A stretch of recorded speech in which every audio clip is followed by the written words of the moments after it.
जय गुरु जी। शुक्राना गुरु जी। जय गुरु जी संगत जी।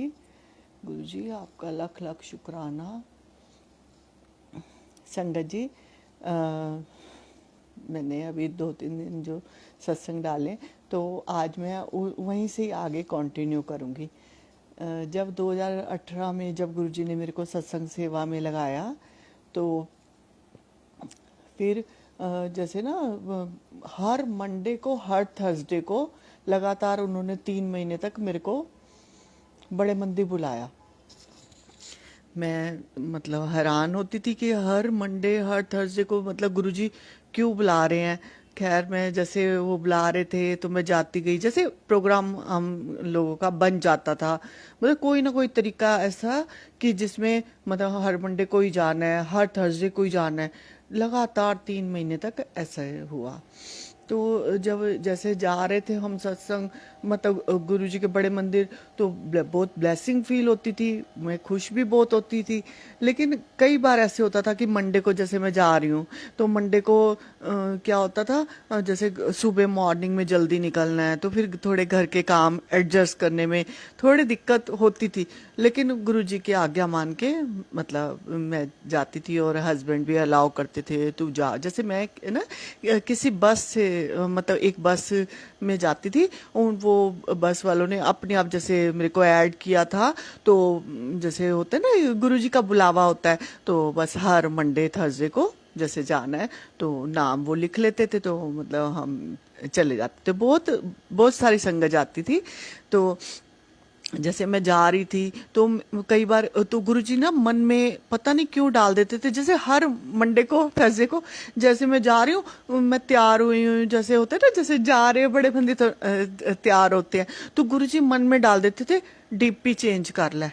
तो मैं ना कई बार बड़ी परेशान होती थी कि गुरुजी ये क्या, जैसे होता है ना एक हर टाइम क्या होता था, जैसे 8 बजे घर से निकलना है मेरे को, 8 बजे में 5 मिनट रह गए हैं, मैं घर के काम निपटा रही हूँ, जैसे होते हैं ना लास्ट मोमेंट वाले जो काम होते हैं कि ये भी करना है ये भी करना है, जैसे जल्दी जल्दी है ना फास्ट फास्ट करना है। तो लेकिन गुरुजी कहते थे डीपी चेंज कर ले।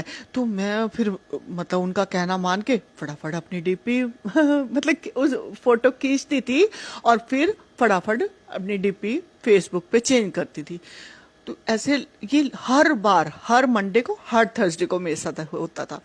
तो थर्सडे को एक बार क्या हुआ, जैसे मैं 3 बजे घर से निकली तो जैसे होता है ना घर का, जैसे रात का डिनर भी बना के जाना है, कर रही हूँ सारा कुछ, गुस्सा गुस्सा चढ़ रहा है पता नहीं क्यों, कि पता नहीं क्यों बुलाते हैं मेरे को, हर टाइम मेरे को गुरुजी बुलाते रहते हैं, तो जैसे प्रोग्राम बना देते हैं और मेरे को जाना पड़ता है। तो मतलब क्या होता था गुस्से में ना, मैंने जैसे मेरे को गुरुजी ने बोला कि डीपी चेंज कर ला, तो मैंने नहीं की, गुस्सा जैसे चढ़ जाता ना, तो मैंने कहा मैं आज डीपी नहीं चेंज करूंगी। तो जैसे चली गई आधे रास्ते तक, बस जैसे बस में आधे रास्ते तक पहुंचे थे तो मेरे हस्बैंड का कॉल आया कि आज तूने डीपी नहीं चेंज की। तो मैंने कहा नहीं, आपको क्या मतलब है, मतलब जैसे गुस्सा चढ़ जाता है ना, कि जैसे मैं झल्लाई हुई थी कि घर के काम करके भाग भाग के जा रही हूँ, भाग भाग के जैसे सारा जैसे काम करके जाता है बंदा, तेजी से करना पड़ता है। और ऐसे लगता था कि अभी तो मंडे को गई हूँ, 2 दिन बाद ही फिर थर्सडे आ गया। जैसे आप संगत जी जैसे आप समझो इस बात को कि क्या क्या होता था कि अभी आए हैं एक दिन होके, अभी एक दिन और बीता, दूसरा दिन बीता, फिर तैयारी हो गई है जाने की, है ना। तो इस तरह से तो जैसे कभी कभी होता है ना गुस्सा चढ़ जाता है, कभी कभी तो बहुत खुशी होती थी कि मेरे को क्यों, मतलब ऐसे होता है ना गुरुजी ब्लेसिंग के लिए मतलब बुला रहे हैं बहुत, क्योंकि देखो सत्संग सेवा में लगाया हुआ था उन्होंने मेरे को। तो जैसे होता है ना सेवा में लगाया होता, तो गुरुजी मतलब शायद गुरुजी का यही तरीका था जो मुझे समझ आता था कि गुरुजी जैसे सत्संग लिखवा रहे हैं तो वो कहते हैं कि मंदिर आओ, ब्लेसिंग आके इकट्ठी करो, क्योंकि वो ब्लेसिंग जो मैं तन दांगा तो वही तो वंडेंगी ना। बस इसलिए जैसे बुला रहे थे, जो मेरे को उस टाइम जो वो क्लियर करते थे हर पॉइंट को। तो जैसे हस्बैंड का कॉल आया कि आज तूने डीपी चेंज नहीं की, तो मैंने कहा आज नहीं की। आपको क्या मतलब, मेरे को गुस्सा चढ़ा हुआ है। कह रहे क्यों गुस्सा चढ़ा हुआ है? तो जैसे साथ में तो सारे बस में और भी लोग थे, धीरे धीरे मैं बात कर रही थी। तो मैंने कहा आज इतनी मुश्किल से मैंने काम किया, इतनी बस आने का टाइम हो गया था, तो मुझे जैसे पूरा जैसे गुस्सा चढ़ा होता है। तो मेरे हस्बैंड ने मेरे को समझाया, नहीं ऐसे मत कर, गुस्सा मत कर, तेरे को क्या दिक्कत है, तूने खाना तो बना दिया ना घर में, कोई कोई परेशानी हुई कोई बात नहीं, जब गुरुजी बुला रहे हैं ना, तू अपनी मर्जी से नहीं जा रही ना, तो तू शांत रह। और ना जो गुरुजी का कहना मान, तेरे को गुरुजी कहते हैं ना डीपी चेंज कर, तू जल्दी से कर। मैंने कहा अब ये बस में बैठे बैठे डीपी खींचू? तो इन्होंने कहा हाँ तू बस में बैठी बैठी अभी खींच ले, क्या हो गया? तो मतलब ऐसे हर बार उन्होंने मेरे साथ गुरुजी ने किया। खैर मैंने डाल दी डीपी चेंज की फेसबुक पे, हर मंडे को करवाते थे, ट्यूसडे को वो रिमूव कर दे, या थर्सडे को जैसे दूसरी लगानी है तब रिमूव कर दे। तो ये उनकी कोई लीला थी, मुझे तो समझ नहीं आ रही थी। लेकिन ये है कि कोई खुशी तो वो भरते थे अंदर अंदर ना, खुशी भरते थे कि जैसे होता है ना, जैसे कोई चीज हम कर रहे हैं लेकिन हम वो करना मतलब अपनी मर्जी से नहीं करना चाह रहे, और ऐसे लगता है कोई करवा रहा है, कोई करवा रहा है, तो वो एक अनजान सी जैसे खुशी होती है ना, वो मेरे अंदर तो भर रही थी कि ये गुरुजी का आदेश है, ये गुरुजी का आदेश है। मतलब उसी तरह से मैं उसको फॉलो करती जा रही थी। खैर संगत जी, 3 महीने तक मेरे को गुरुजी ने लगातार हर मंडे थर्सडे को बुलाया। फिर जैसे वो शिवरात्रि आई और गुरुजी ने, मतलब मैं नवंबर से जा रही थी, तो शिवरात्रि मार्च में आती है ना, तो मार्च के पता नहीं किस दिन, मतलब याद नहीं है मुझे अच्छे से, डेट वेट याद नहीं है। तो शिवरात्रि वाले दिन मतलब मैं संग वहाँ बड़े मंदिर गई, अच्छे से दर्शन करके आई, घर आई, नेक्स्ट डे से ही संगत जी मैं बीमार हो गई। अब बीमार हो गई तो मतलब कुछ ऐसा नहीं, बैक पेन थी, जैसे होता ना अपने आप बैठ नहीं सकते, उठ नहीं सकते, पता नहीं क्या था। दवाई ली थी सब कुछ, मतलब लेकिन ना इतनी ज्यादा पेन थी, मैं अपने आप उठ बैठना मेरा मुश्किल हो जाता था।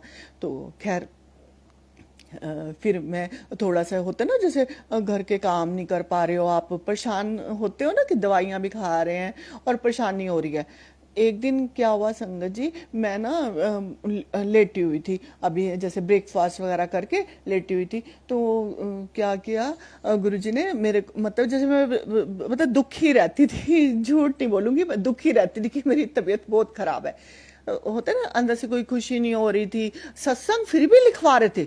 अब आप ये समझो कि एक बंदा बीमार है, बेड पे पड़ा हुआ है, फिर भी वो सेवा कर रहा है। वो क्योंकि वो उस टाइम जैसे प्यार भरते थे मेरे अंदर, प्यार भरते थे, वो मुझे प्यार उनका लिखने को मजबूर करता था। तो वो सत्संग सत्संग तो लिखवाना ही लिखवाना है, चाहे मंडे थर्सडे को मैं लगातार भी जब भी गई हूँ तब भी घर आके, मतलब सत्संग तो उन्होंने लिखवाना है, रोज का रूटीन एक बनाया हुआ था उन्होंने। मतलब मेरे साथ ऐसे था कि वो जैसे प्यार उमड़ता था उनका, वो मेरे को ऐसे लगता था कि मैं, मतलब जो मेरे अंदर भाव उमड़ रहे हैं, मैं उसको कैसे शेयर करूं, कैसे शेयर करूं। वो शेयर, वो गुरुजी मेरे को कहते थे लिख, उन वो जो तेरे भाव उमड़ रहे हैं वो लिख दे। चाहे कभी खुशी के होते थे, कभी दुख के, दुख मीन्स ऐसे होता है ना, कभी हम परेशान होते हैं अपनी छोटी मोटी परेशानियों से, कभी किसी का सुन के परेशान हो जाते हैं, कभी अपनी परेशानी से परेशान होते हैं। तो वो बस गुरुजी कहते थे जो तेरे अंदर भाव है ना वो तू लिख दे। तो इस तरह से वो सेवा चल रही थी मेरी। जब मैंने आपको बताया ना कि मैं बीमार हो गई, बीमार हो गई, एक दिन मैं बहुत परेशान थी और मैं जैसे नाश्ता वाश्ता करके लेटी हुई थी दवाई वाई खा के। अब जैसे ना होता है ना कि गुरुजी के शब्द भी सुनने का जैसे मन नहीं कर रहा था, लेकिन फिर भी होता है ना कि जैसे मैं थोड़ा सा सो जाऊं, ऐसे दवाई खाई है, मेरे को नींद आ जाए, रिलैक्स आ जाए।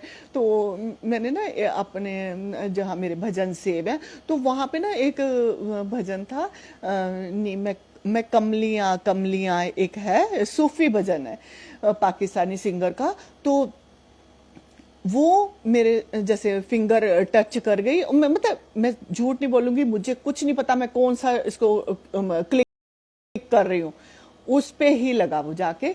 तो वो अब चलता जा रहा है और वो रिपीट मोड पे था, या मैंने कभी किया होगा मुझे नहीं पता, वो रिपीट मोड पे चलता जा रहा है वो भजन, कमलियां मैं कमलियां। वो मैं सुनती जा रही हूँ 7-8 बार लगातार। वो जैसे 6-7 मिनट का है वो भजन, सूफी भजन, मतलब 6-7 मिनट बाद दूसरी बार दोबारा हो जाता था, फिर मतलब रिपीट 7-8 बार वो मैं सुनती जा रही हूँ। जैसे 7-8 बार मैंने सुन लिया तो पता नहीं क्या हुआ संगत जी, मेरे अंदर एक ऐसी एनर्जी सी जैसे भरी, मैं बिना सहारे के खड़ी हो गई। जो मैं नहीं उठ पाती थी, मेरी बैक पेन में बहुत मतलब इतनी ज्यादा प्रॉब्लम थी, जैसे होता है ना ऐसे जैसे सीधा नहीं बैठ सकते हो आप, मतलब लेटे रहो, अगर आपको बैठे हो तो सहारे से आप उठोगे, इतनी ज्यादा बैक पेन थी। तो वो 7-8 बार जो मैंने भजन सुना, उसके बाद मैं बिना सहारे के खड़ी हो गई और मैं नहाने चली गई। मतलब मैं तबीयत खराब जैसे रहती थी तो मैं जल्दी मॉर्निंग में नहीं नहाती थी, तो 1-1:30 बजे की बात है, मैं नहाने गई, नहा के आई, बच्चों के लिए खाना बनाया। बच्चे मेरे बड़े हैं, छोटे नहीं है, लेकिन जैसे होता है ना, जैसे बच्चे पढ़ाई वढ़ाई कर रहे हैं, तो खाना वाना उनको दिया, खुद खाया। 2 बजे मैं सत्संग लिखने बैठी। अब वो मैं उस टाइम कभी 2 बजे सत्संग नहीं लिखती हूँ, मैं हमेशा 7:30-8 बजे शाम को ही सत्संग लिख के डालती थी। अब तो खैर गुरुजी सुबह शाम 2 बार डलवाने लगे हैं, लेकिन उस टाइम की बात कर रही हूँ कि तो मैं 7:30-8 बजे सत्संग लिखती थी और उसी टाइम पोस्ट करने की आज्ञा होती थी, रखना नहीं है अपने पास। मतलब सत्संग लिखो और फटाफट संगतां च पोस्ट कर दो, ग्रुप से जो मेरे फेसबुक के ग्रुप से, तो सारी जगह वो पोस्ट करवाते थे। तो उस टाइम 2 बजे मैं कभी लिखा ही नहीं था, लेकिन मेरे अंदर एक, मैंने आपको बताया ना कि एनर्जी एक भरी हुई थी, तो वो एनर्जी मेरे को जैसे लिखने पे मजबूर कर रही थी। और जैसे उनका प्यार, वो जो वो कमलियां में वो अंदर उससे ऐसी एनर्जी आई कि मुझे अभी लिखना है। तो मैं 2 बजे सत्संग लिखने बैठ गई। संगत जी, मैंने सत्संग लिखा, लिख के डाल के वो वो फिर रिपीट मोड पे ही चल रहा था। मतलब जैसे दोबारा ऑन कर दिया, वाहिगुरु सिमरन चला के मैं सत्संग लिखती हूँ, लेकिन फिर जैसे वो दोबारा चला दिया, जैसे मेरे वो उससे बहुत प्यार आ रहा था उस भजन से, मैंने दोबारा चला दिया। संगत जी, मैं यही गुरु जी के स्वरूप के पास ऐसे खड़े होके मैं डांस करने लगी। आप बिलीव नहीं करोगे, जो बंदा इतना बीमार हो, तबीयत उसकी खराब हो, वो कैसे नाच सकता है। मैं यहाँ खड़ी होकर नाच रही थी वो उसी उसी जो मैं भजन सुना था ना, कमलिया कमलिया, उसी पे जैसे ईयरफोन पे लगे और मैं डांस कर रही हूँ, डांस करती आ रही हूँ। एकदम से ना मेरा बेटा उधर से आ गया, तो मैंने अपने बेटे को कहा, बेटा मेरी ना वीडियो बना ले। वो कहता, मम्मी क्या हो गया? मैंने कहा, बेटा मेरे को ना पता नहीं क्या गुरु ऐसे मतलब कुछ गुरुजी कुछ चाह रहे होंगे, मुझे नहीं पता, तो मेरी वीडियो बना ले। तो उससे कहा, हंसने लगा, अच्छा मम्मी अभी बनानी क्या जरूरी है, थोड़ी देर बाद बना लूं, चलेगा? मैंने अच्छा उसको ओके कह दिया। होता है ना, जैसे बच्चे पढ़ रहे हैं, तो मैंने उसको ओके कह दिया। वो अपने रूम में चला गया। संगत जी, रात को 11-11:30 बजे की बात है, मेरे व्हाट्सएप ग्रुप पे एक संगत है, वो पंजाब अमृतसर की संगत है, उनका मैसेज आया। उन्होंने मेरे को जैसे 2 दिन पहले बताया था कि दीदी ऐसे ऐसे मेरा वॉलेट खो गया, ये मतलब थोड़ा उन्होंने मेरे को शेयर किया था। मैं बहुत दुखी हूँ, क्योंकि उस वॉलेट में मेरे सारे कार्ड थे, पैसे तो ज़्यादा नहीं थे, 9,000 रुपये ही थे, लेकिन वो ना मेरे से खो गया। मेरे को इतनी परेशानी हो रही है दीदी, मैं क्या करूँ, एक एक चीज़ जैसे बनवानी पड़ेगी, ड्राइविंग लाइसेंस, पैन कार्ड, ये वो। तो मैंने 2 दिन पहले उन्होंने मुझे शेयर किया था। तो रात को 11:30 बजे उन्होंने मेरे को मैसेज किया कि दीदी आप मेरा ना मन नहीं लग रहा, मेरे को नींद नहीं आ रही। हाँ, तो मैंने कहा, आप गुरुजी का मंत्र जाप करो, गुरुजी के भजन सुनो, आ जाएगी नींद। जैसे होता है ना, कोई भी जैसे हम कोई भी कहता है तो हम उसको अच्छा ही बोलेंगे ना कि ऐसे कर लो। तो हम जैसे गुरुजी के रास्ते पे चल रहे हैं तो हम तो उनको यही बोलेंगे ना, कि हम ये थोड़ी कहेंगे टीवी देख लो, मूवी देख लो, ऐसा नहीं ना। तो जैसे मैंने उनको बोला कि आप भजन सुन लो, मंत्र जाप करो, नींद आ जाएगी। तो उसने कहा, दीदी आप पहले ही मैं आपको सॉरी बोल रहा हूँ, मैं आपको एक बात बताना चाहता हूँ। मैंने कहा, हाँ जी बोलो। तो मतलब व्हाट्सएप पे ही लिख के उन्होंने डाला। उन्होंने कहा दीदी अगर गलती हो गई हो तो माफ़ कर देना। मैंने कहा हाँ जी बोलो तो क्या हुआ। तो उन्होंने कहा मैंने ना दीदी आपकी अपनी और गुरुजी की वीडियो बनाई है। संगत जी आप विश्वास ही करोगे, जो दोपहर को मैं बोल रही हूँ कि मेरी वीडियो बना, मेरे अपने बेटे को, मेरे बेटे ने नहीं बनाई क्योंकि वो पढ़ रहा था, तो उसने कहा कि मम्मी शाम को बना लेना, बनवा लेना। लेकिन शाम को मैं ही भूल गई, जैसे होता है ना, मैं उस टाइम गुरुजी कुछ मन में डाल रहे थे। अब रात को 11:30 बजे इन संगत ने कहा कि मैंने आपकी और अपनी और गुरुजी की वीडियो बनाई है। पहले तो मुझे बहुत गुस्सा चढ़ा, नेचुरल है ना कि हम किसी को जानते नहीं कुछ नहीं, उस कैसे वो वीडियो बना सकता है। लेकिन उसने जैसे वो दिल से मेरे को दीदी बोलता है, बहन बहन बनाया हुआ, तो उसने कहा दीदी अगर मैंने ही आपको पहले ही कह दिया कि कोई गलती हो गई तो माफ़ कर देना, लेकिन पता नहीं क्या कैसे मैंने ये वीडियो बनाई है। तो संगत जी मैंने उसको कहा शेयर करो 30 सेकंड की वीडियो।